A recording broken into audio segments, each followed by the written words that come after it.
Hello, everyone. You are listening to She Leads with Carly, and in this show, we talk to the absolute best, brightest, and yes, badass leaders. I'm your host, Carly Malatsky. Hello, everyone. I am super excited to welcome our guest today, Renee Dunn. Renee is the founder and CEO of Amazi Foods, a mindful tropical fruit food company that works directly with small businesses and farmers groups in Uganda to make these delicious snacks that are bringing some much needed excitement into the dried fruit category. Amazi originated largely from Renee's college trip to Uganda, where she completed her thesis research. She noticed that there were many delicious local organic fruits, something that wasn't prevalent in the States. However, the local markets had very limited access outside Uganda. The supply chains were broken. Now, Renee is dedicated to building a better supply chain and supporting economic development in Uganda. Fast forward a few more years, Amazi has sourced from over 300 farmers in Uganda, with more than half being women, and is in top retailers like Amazon, Wegmans, and soon to be Whole Foods Market. Renee earned her bachelor's degree in economics in the College of Social Studies from Wesleyan University. And a fun fact, on the side, Renee has also been a fitness guru for most of her life, working as a lead strength trainer and yoga teacher. Renee, I am so excited to have you on the podcast. Welcome. Thanks so much, Carly. Happy to be here, and thanks for that intro. Of course, of course. So, Renee, first set the scene. Where are you in the world? Where are you based? Great question. My friend's favorite question is, where in the world is Renee Dunn? My friend literally just texted me today saying, where are you? I'm in Santa Monica right now. I just got back here a week ago. So Okay. Fair question.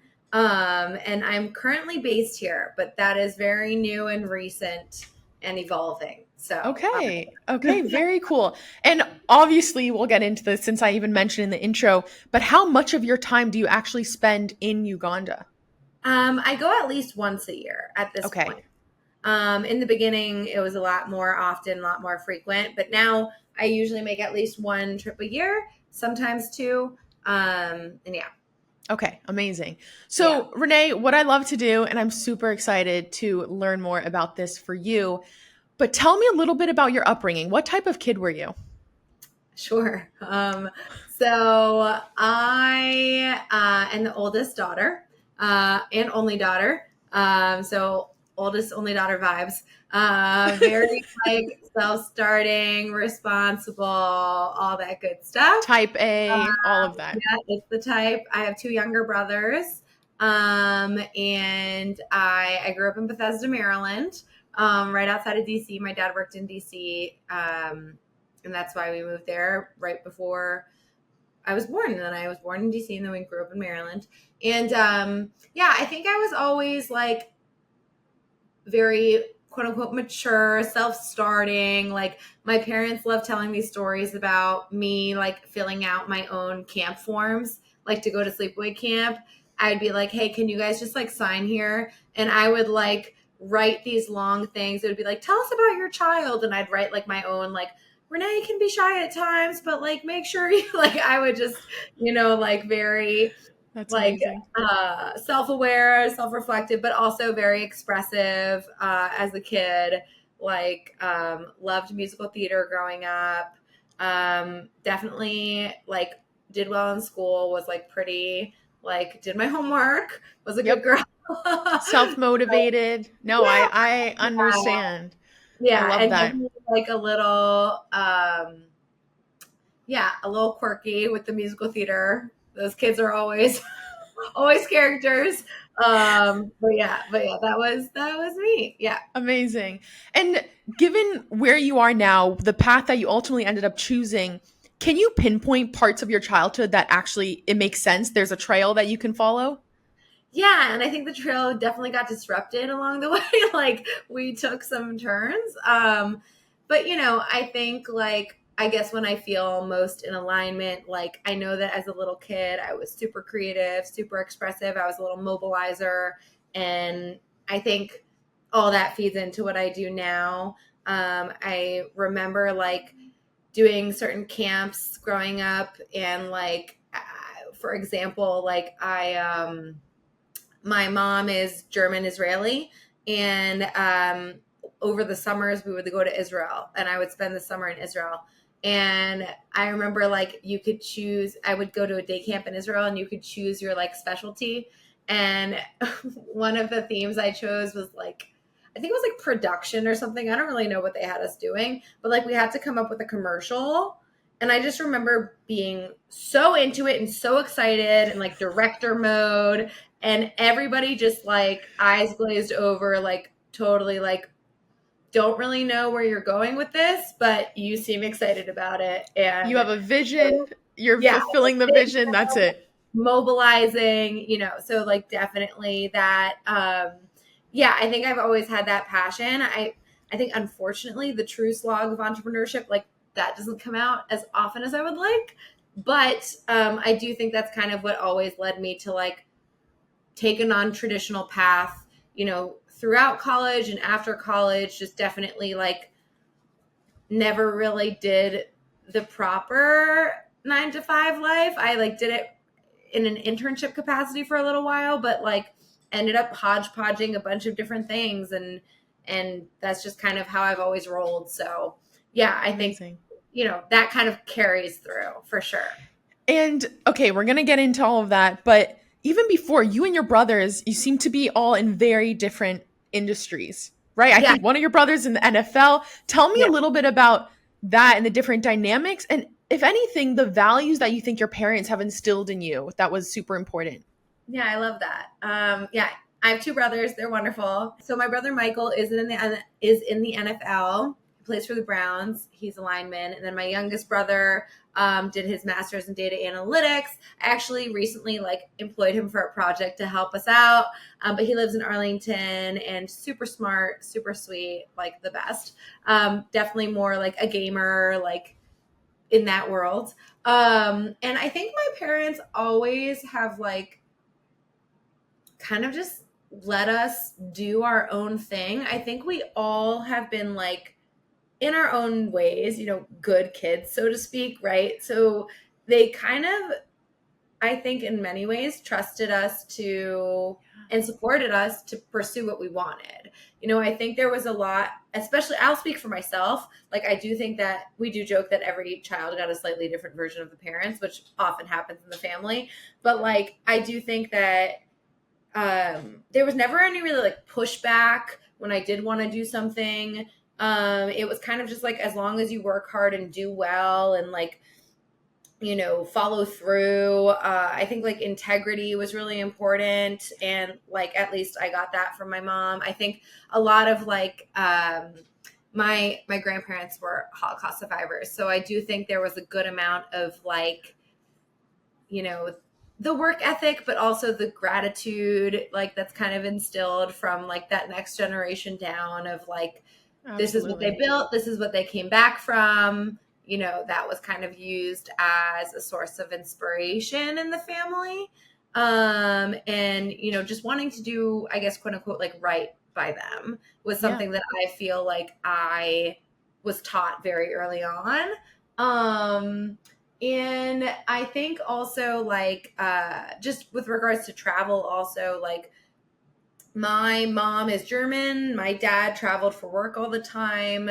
We went to Israel every year. We were so lucky I traveled with my dad actually to Uganda when I was in middle school. So I think we were just really taught to just jump into new experiences and cultures and try new things, try new foods.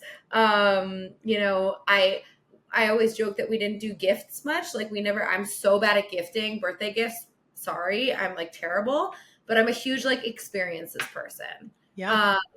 And so I guess long answer short, I do think that encouraged each of us like to figure out our own path, because we saw a lot of like non-traditional stuff sort of modeled for us in many ways.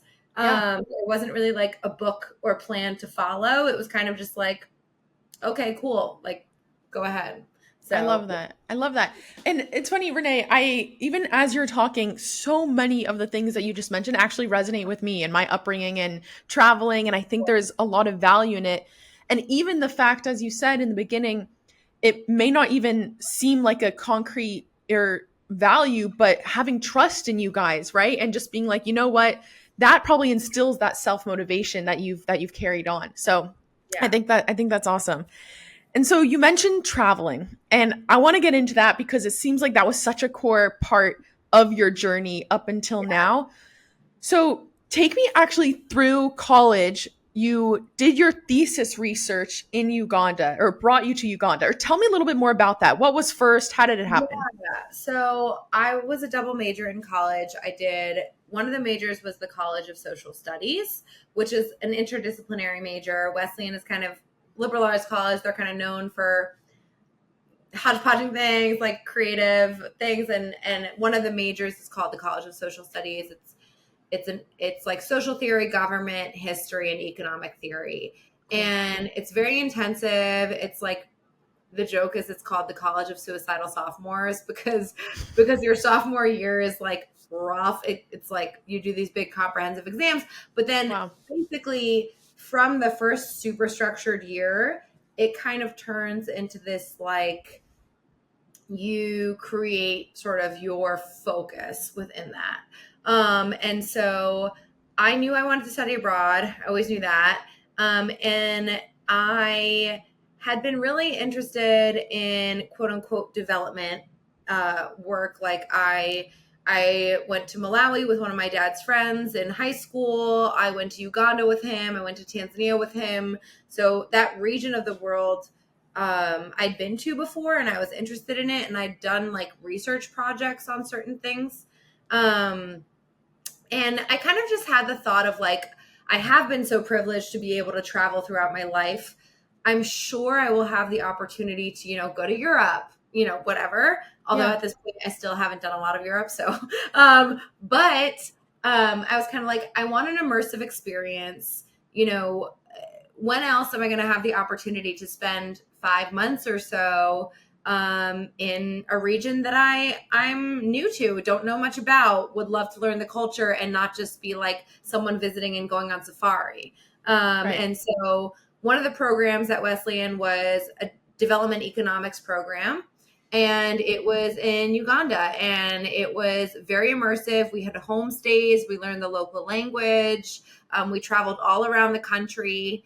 And after having that study abroad experience, that's when I sort of got the idea for my thesis around local entrepreneurship and just seeing Wow. how the environment business wise and entrepreneurial wise was so different from in the States. And I saw so many mismatches between what we learned in quote unquote development here and how problems are being solved versus like how things actually happen and work. And so that's when I was inspired to like apply for a grant to go back to do my thesis research my senior year.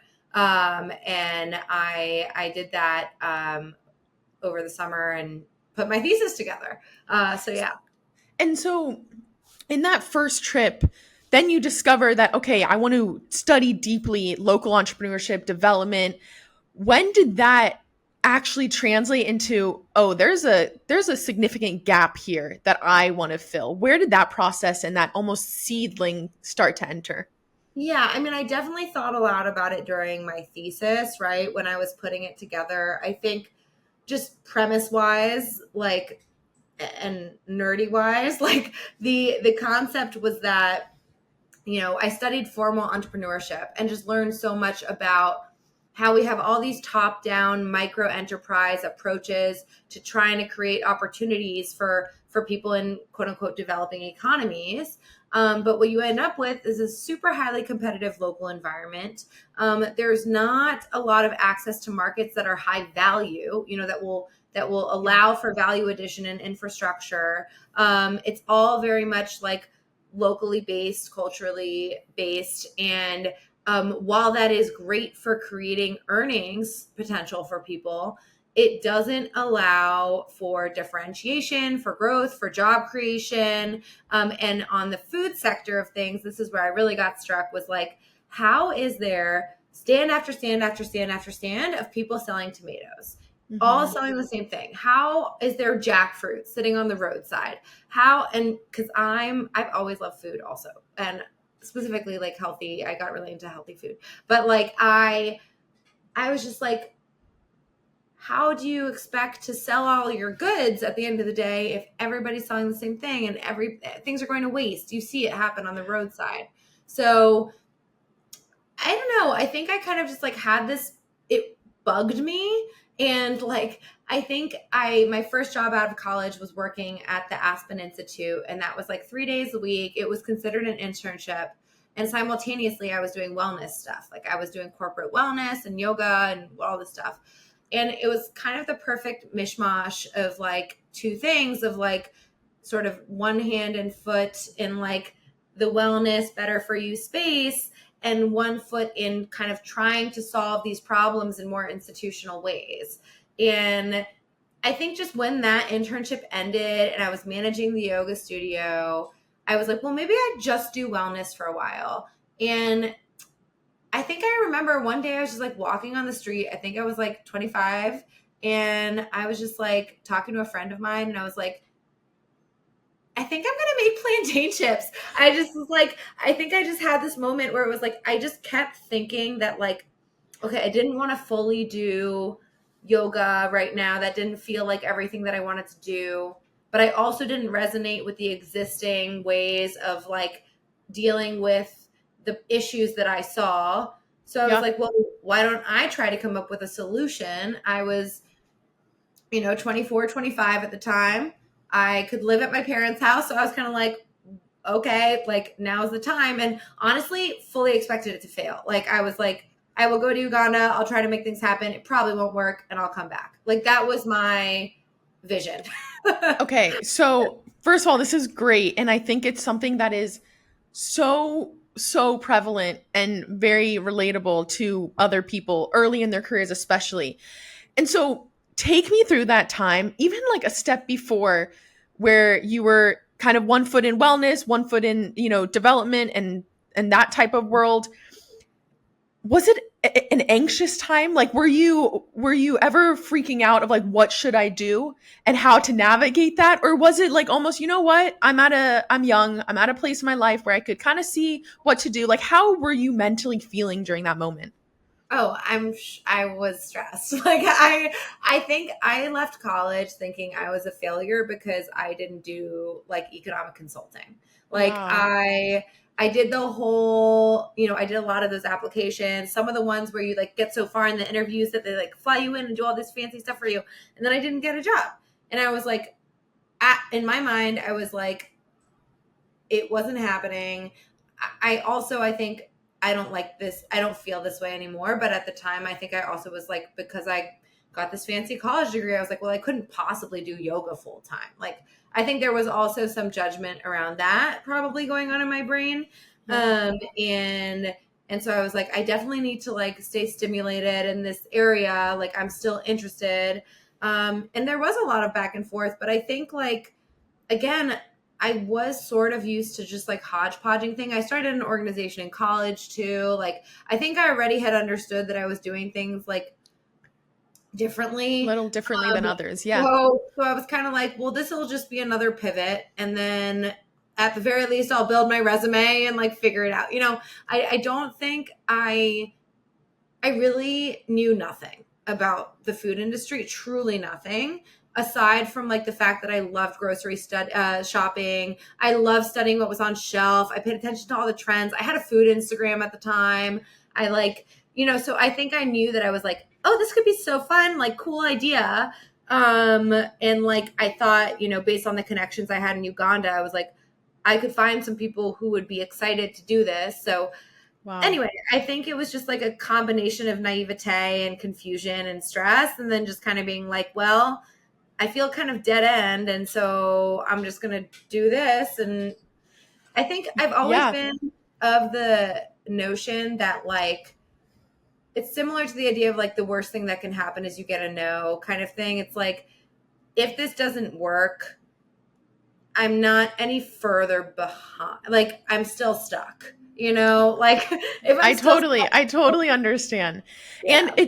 it's funny because, looking now, it's probably refreshing to see where you are versus, being like easily comparing yourself to others who are in economic consulting, right? And like who do have these jobs, and it is stressful to see the surroundings versus like where you are. But would you agree that a good signal for you at 25 years old to be like, you know what, I'm going for this, was it seemed like it was an all-consuming thought. Like you were thinking about it a lot. It was mix of passion and seemed like there was a real need. Would you agree with that? Is that how it seemed like? Yeah, it was definitely something that like constantly was like popping up in my brain. And I don't think I really put it together as like that's an option until I was just like talking to a friend on the street, and I just remember she was going through a job transition or something, or she was moving. And then I kind of was like, I could make plantain chips. Like it just like it just kind of just was like, oh, I guess that's something that I could do also. So yeah. So tell me now about those early days. Who did you have? Like, how did you create these plantain chips, right? Like, how did you learn about that process? And ultimately, who was giving you that feedback that, Renee, this is great, or no, like back to the drawing board? We had much back to the drawing board. So I'm not 25 anymore. I'm now 32. So this was like 7 or 8 years ago that I first started, like had the idea, got on a plane back to Uganda. And so all that is to say, it took me like 3 or 4 years to like get to a point of like good enough product and supply chain. And then even still, I feel like only in the past 2 years did we really start to get like consistent good feedback. Like Wow. I think I think our product was good, 4-ish years ago. So, but like we've been through so many iterations, and it's just been a slow slog of a journey of like learning along the way. Yeah. And so to answer your question, like I really didn't know what to do. And I think my biggest like fake it till you make it moment was actually my first week ever of trying to do this, which was I posted up at a trade show. I landed in Uganda. 2 days later, went to an agricultural trade show, created a sign. My friend like made a logo for me, and I said I was an importer. Like that is, I was like, yeah, I I import things. And then I actually met my first producer at that trade show.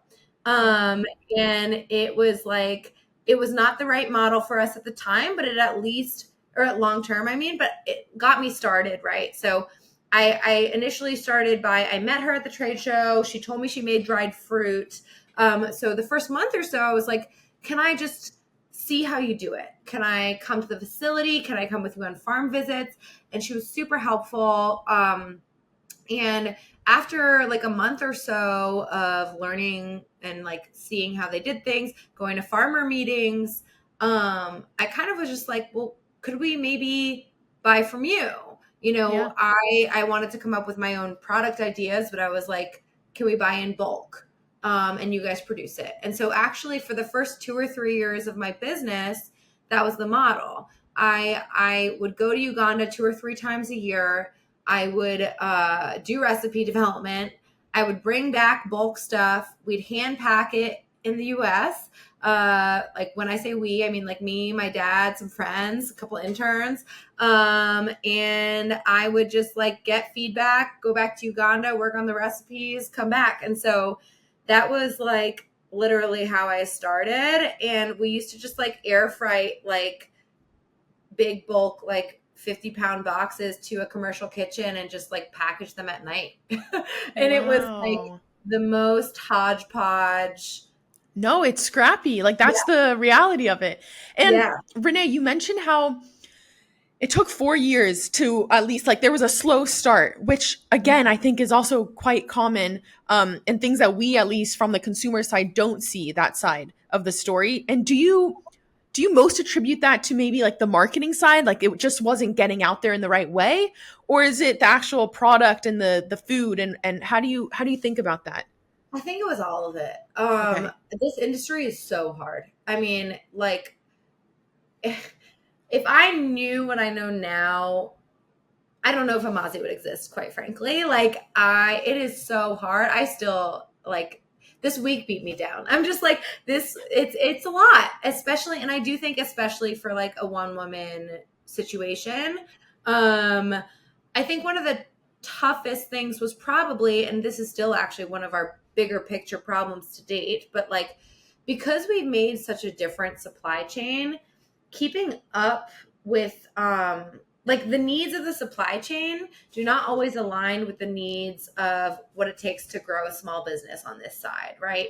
On in the US, like I would highly recommend like you go slow, iterative, get a small cluster of stores, go back to the kitchen, use that money, make a little more. Once you have enough demand, you go to a co-packer. Once you have that, like that's the very traditional, approach. But Yeah. when you're making product overseas, right, you can't just go back to the kitchen and make some more, and so and then you have seasonality, you have farmers' expectations, you have all that stuff. So I think it was also just like every time I started to get interest on the US side, I'd be like, wait. Then I have to go back to the Uganda side and be like, okay, we have to do all this stuff. And then I'd come back and like, so it was always like this back and forth. Especially in the beginning when we didn't have our supply chain set up yet. Now our supply chain looks super different. So we actually didn't come up with our current model until like 3.5 years in. So it took some time. And okay, in those early days, you mentioned how, you have your dad, you have some interns, friends helping you pack it. But at the end of the day, you were the one man show. And I just have to like, how did you do it? How did you maintain some type of mental, sanity, if you will, and not just be like, you know what, is this worth it? Like, why not just do something else? Yeah. So I still struggle with that. Yeah. I'm not surprised. I honestly, when you also ask what took so long or like what was the hardest thing, I actually think like my mental space and like everything you go through as a founder, all the second guessing, especially like in your 20s, there's already so much that we're learning about ourselves at that time. We're becoming our own people. Like we're learning that we're now maybe adults. Like, I don't know, but like, I don't know when did that happen? But I think like, honestly, like, I don't want to say me in my own way per se, but I had to, and I still do have to work through a lot of like, it's especially if you are somebody who is prone to anxiety or is prone to depression or is prone to anything, like you're going to get in your own way. And so I do think a lot of it was like just not knowing what to do next or getting stuck or second guessing. So yeah. And I mean, also just like without all that stuff too, it's like you get through one hurdle and you have to learn the next one. Cause Totally. again, I have no background in this industry. So, I definitely tried to find as many people and resources around me, but it is, it's really, honestly, I don't really recommend doing what I did as a solo founder. I think like to this day, that's still one of the hardest things is that I don't have my like COO to take on the op stuff. Like I'm still always pivoting and it often means you can't go as fast. Yep. And so obviously pros and cons, founder, co-founder, like all that stuff. But I mean, I think transparently, like I think that's still one of the hardest parts Yeah. of the whole thing. Yeah. No, absolutely. I think, and mind you, I think that's hard any form of entrepreneurship as well, right? And you mentioned that concept of second guessing yourself. How important has it been for you to almost be able to take advice from others, but at the same time block out the noise and trust your gut? Has that come up a bunch? Yeah, that's been a big lesson. I actually very recently got diagnosed with OCD. And the way it was explained to me was that it can manifest as obsessive doubt. So you know something to be true or you believe something about yourself, but you think of all these ways that like it might not be true.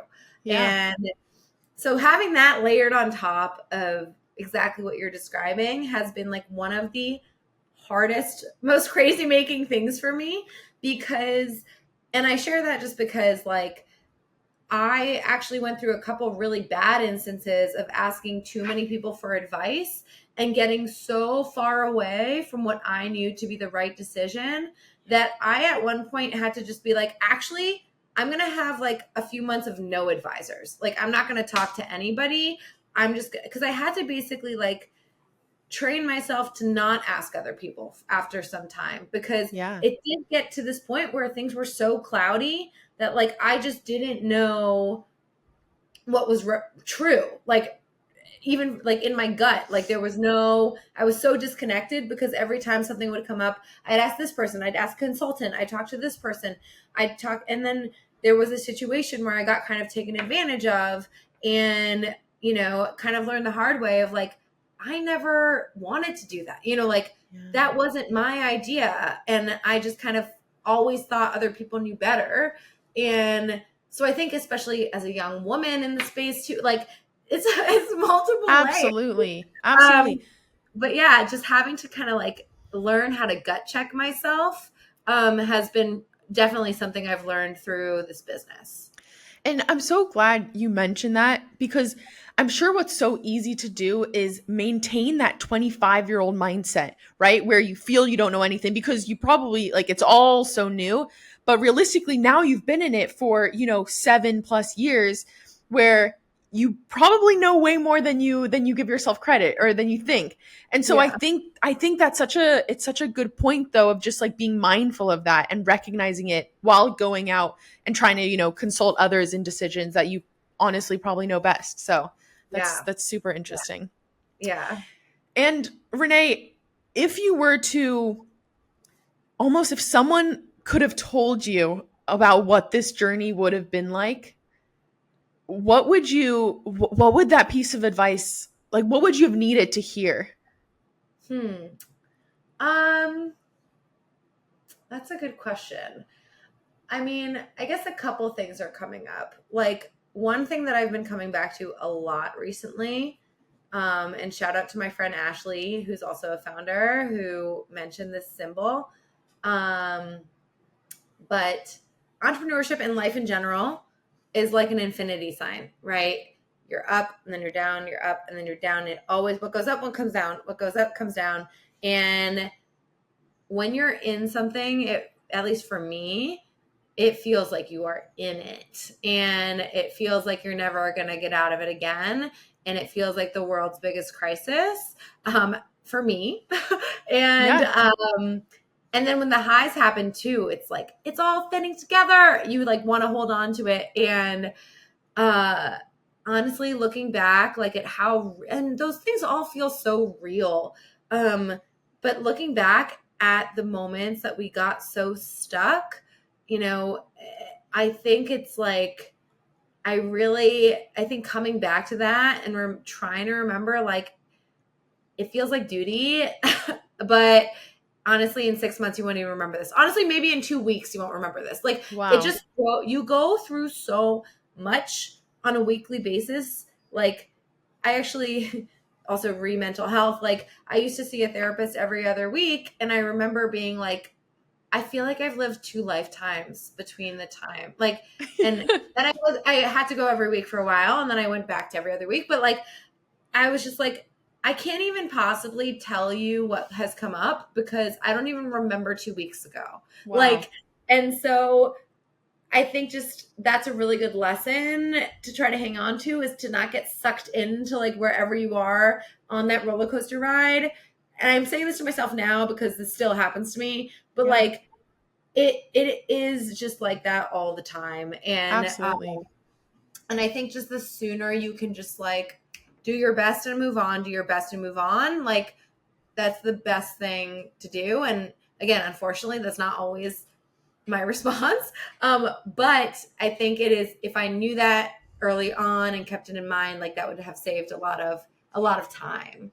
Um, Absolutely. yeah. Yeah. And I think also just reminding myself that like you're not gonna know and you're never gonna know, and you can only make decisions based on what's in front of you. Like, no one can tell the future. And I think just taking the burden off of yourself if you can, on like trying to get everything right, is always a good tool to have. Yep. Yep. I love it. So tell me now, for Amazi Foods, you, at the beginning at least, decided not to take external financing and it was more bootstrapping it. Was Mhm. this an intentional decision? Walk me through that thought process and ultimately how that, affected the trajectory of the company.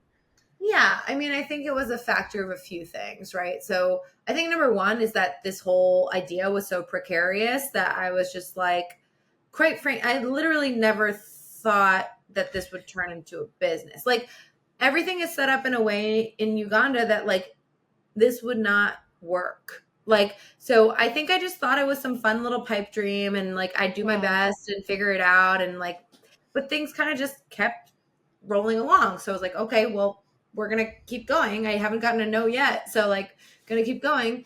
So I think that was one factor, is that I never sat back and was like, let's accelerate. I was kind of just like always like, oh, here we go, you know. I think the other thing is that I also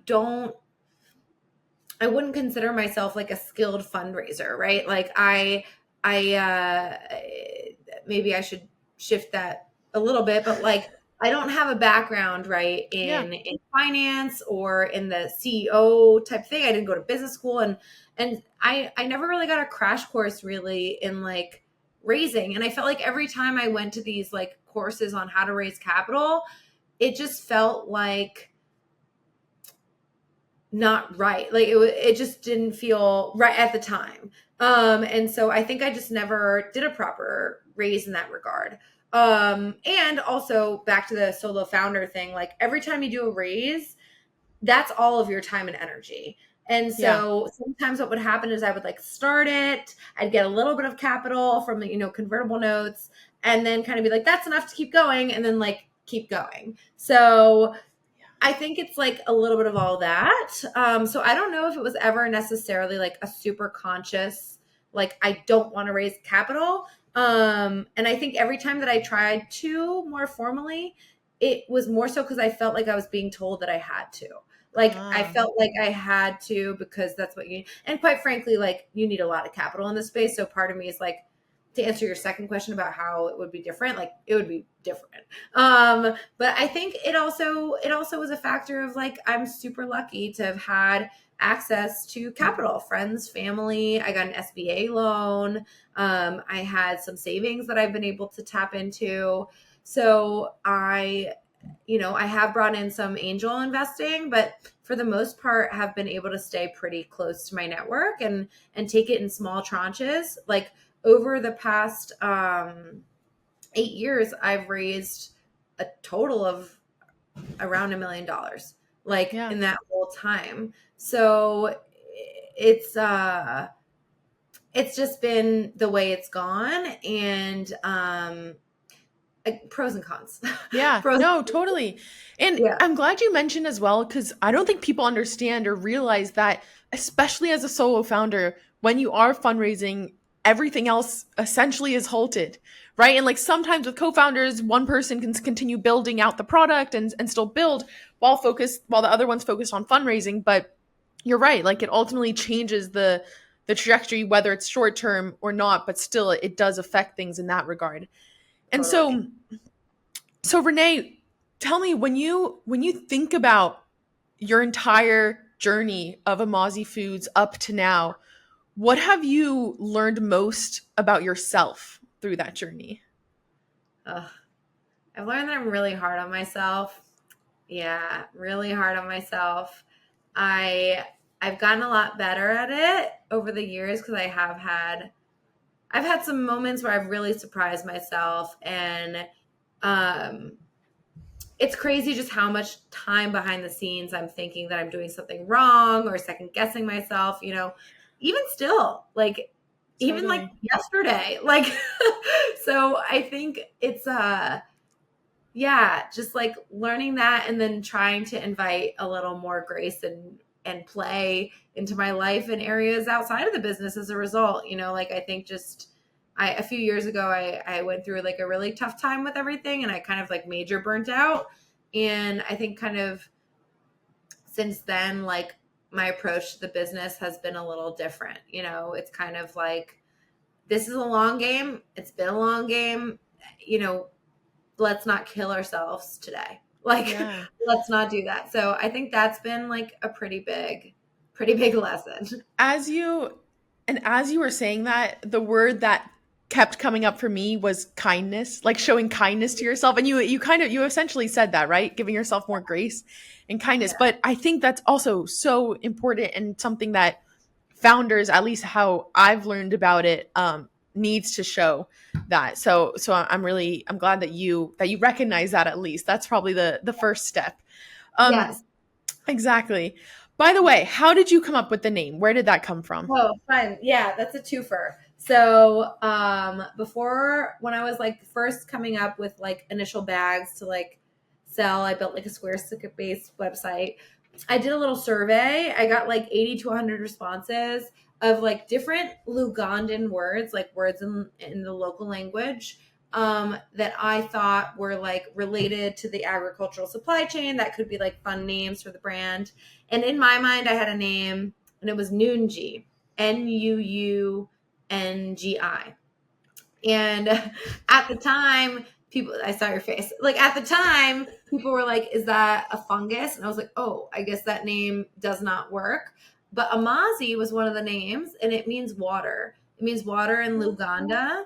I And the love idea it. is that like water is the heart of growth. We're growing agricultural supply chains from the ground up. You can't grow without water. And I think I chose it because of that symbolism, but also because it was the only one that people like had a positive name association with, because we still get a lot of times Amazi. So like people be like, "Oh, Amazi, like amazing," and I'm like, "Yep, sure." Like a positive word association. So, Yeah. or like amazing Amazi. So at the very least, like if people say it wrong, they're not going like, "Ew, is that fungus?" They're saying, "Oh, it's amazing." So Right. that it was Oh, a twofer. Yeah. I love that. I love that. And then, so Renee, what I love to do at the end of my episodes is ask more fun questions, maybe not necessarily fun, but more thoughtful. So Yeah. I want to ask you this, which is, and we've kind of talked about it, but actually, how do you define success, and how has that changed for you over the last maybe 5, 10 years? Yeah, it's definitely evolved. Yeah. Um, I think right now for me, it has a lot to do with alignment and interconnectedness. Like Okay. feeling like I am in stride. I'm doing things that challenge me and are to my potential, and feel like they allow me to live a life that I want to live, whether that's lifestyle balance, whether that's how I'm showing up for people, how I'm showing up for the world. Like that's become like more and more important to me. Like I, at this phase, like I don't really know if what the future of the business holds, like, but I'm, for example, open to like strategic partnerships or an acquisition that would like allow for me to serve in a way that I feel like I can serve, even if it means like I'm not solo founder anymore. Like I'm not attached to that idea. Yeah. Like, I'm not attached to like a big exit or like me, always being the CEO. I'm not saying that I want to like peace out right now, but I'm saying like I think for me it's like as long as I'm doing and contributing my skills, like working toward that is really like what Totally. I'm trying to do and feels like success for me right now. Yeah. I want to know, did that realization where almost the separation between Renee Dunn as a person, as a human versus Renee Dunn, the founder CEO of Amazi Foods, did that come from you? Was that just your own type of self-exploration, or did someone, maybe a therapist, did someone say to you, Renee, like you're not Amazi Foods, like you could fulfill that purpose in another capacity? I think it was a combination. Like I Yeah. think, I mean, no one's ever really said that to me per se, but I've had a couple. I mean, it's been 8 years, right? And so, and I've been doing things on the side, as you said in the intro. Like I've worked other jobs on the side, especially more in the beginning. But like I've had a couple burnout periods along the way.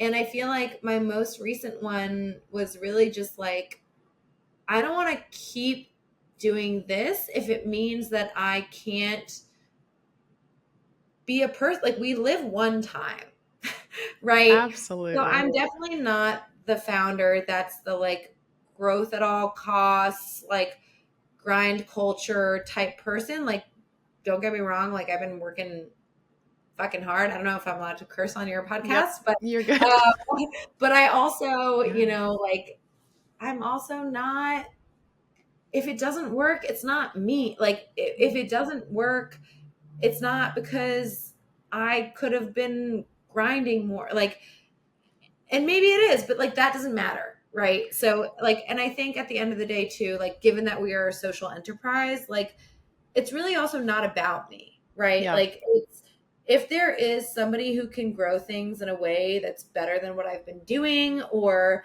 there's a new opportunity that looks different than what it does now, like, I'm open to that.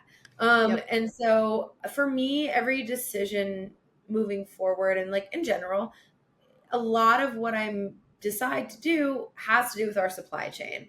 And so let's say like a big company comes along and they're like a massive global fruit distributor and they're just like, we just want to scoop up your supply chain. We're going to do this, all this for your people in the next 2 years.